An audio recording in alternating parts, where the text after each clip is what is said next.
For many years, I was a freelance writer, and this went fine as long as my children were in school, and I had some peace and quiet during the day. But then along came Maddy, our tail ender, and of course she was demanding of time and attention, which is normal and fine and good.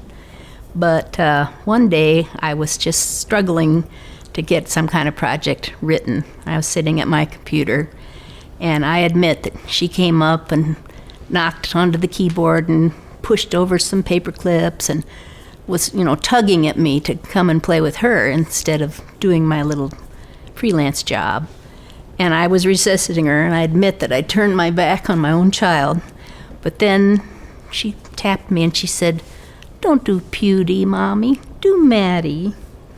And that little child always liked to do things. She would do the buttons on the washing machine and do the puddles in her ducky boots. And so that day I decided it was best in the long run to do Maddy that day instead of my work.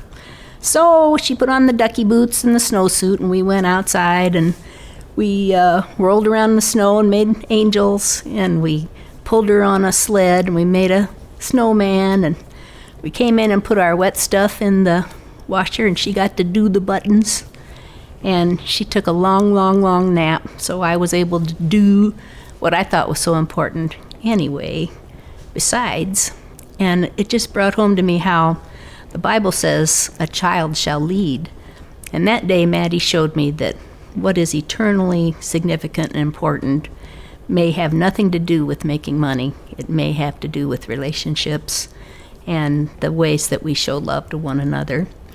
And so I'll always remember I listened to a little child who liked to talk to the meat in her sandwich, and she's the boss of our house and she talks to meat, but that's just Maddy. So it was a good day.